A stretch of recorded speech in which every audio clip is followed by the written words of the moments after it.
Okay, my smelly little friend, let's get this game going. You say your topic is Jesus not existing, right? Uh-huh. Just out of curiosity, what's your main source for this oddball idea? It asks after thee, my precious. Perhaps it is time we chose it. Yes. Where are you going? We chose it our birthday present. Yes. Somehow this plotline seems to be a token of something to come. God, it is.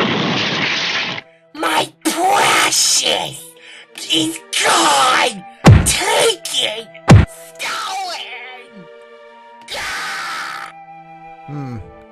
Something tells me I'd better keep this hidden for now. No matters. We still have the wisdom of our precious with us. We shows him Jesus not exist, yes? Yeah, so where do you want to start? Rulers of this ages! 1 Corinthians 2:8, huh? I might have known.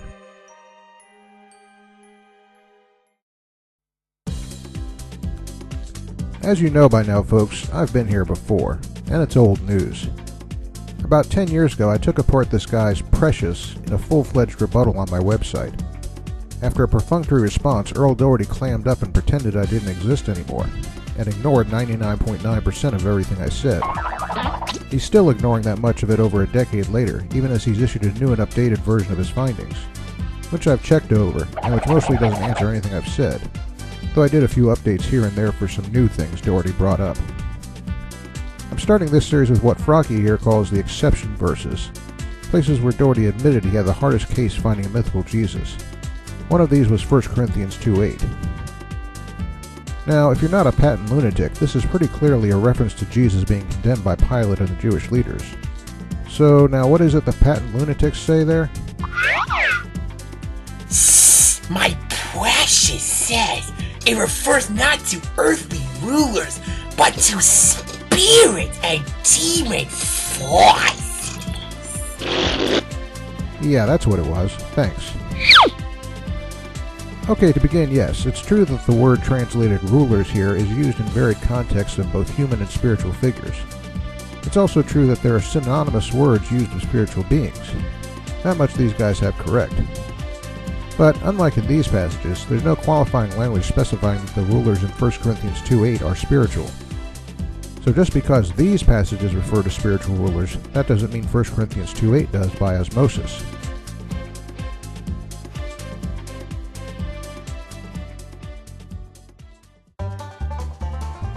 To get to that point, what Doherty offers amounts to a massive case of non sequitur.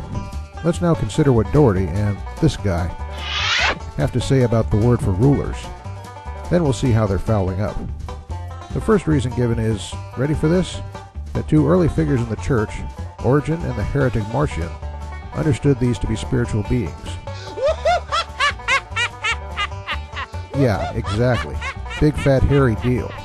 I mean, I figured freethinkers might actually ask questions like, on what basis did these guys make this interpretation? And were they faithful to the meaning of the text, or did they have to make up a bunch of crap to get where they were going?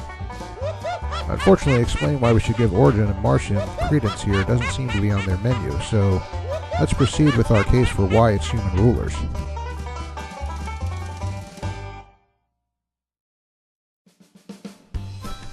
To show that 1 Corinthians 2:8 means human rulers, not spiritual ones, all we have to do is establish the surrounding context in the verses before and after it.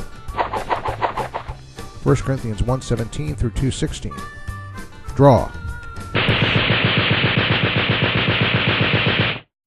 Now take a look at where those bullets hit. Let's see. Human, human, human, human, Interesting. The repeated emphasis both before and after 1 Corinthians 2:8 is on human wisdom. The context then indicates that a reference to some sort of supernatural ruler in verse 2:8, smack in the middle of all this, would be out of order. A reference to human rulers, however, would be especially important for Paul in this context. Earthly rulers, by the thinking of Paul's age, were those most often assumed to be gatherers and purveyors of wisdom. So Paul is offering a bipolar contrast between the wisdom of God on the one hand and the wisdom of humans, including those supposedly the wisest, on the other. Or as one scholar puts it,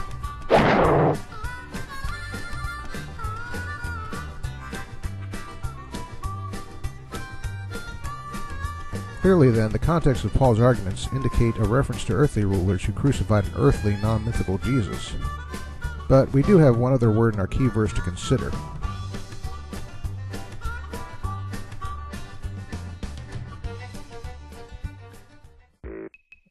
A second issue is with this word, the one we translate age.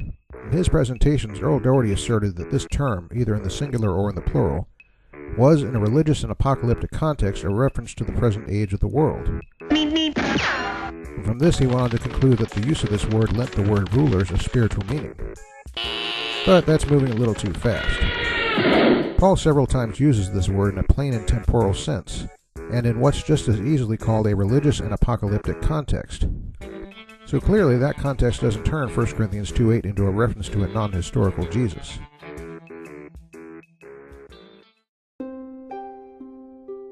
Now that's what Doherty offered. What about Froggy here?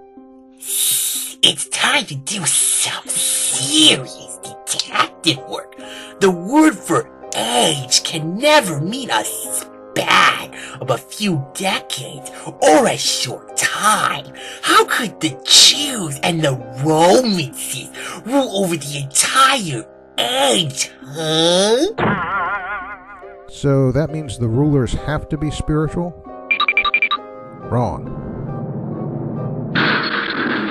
In reality, there are clear uses of the word age showing that it can and does refer to a span within which good old mortal human rulers can exist.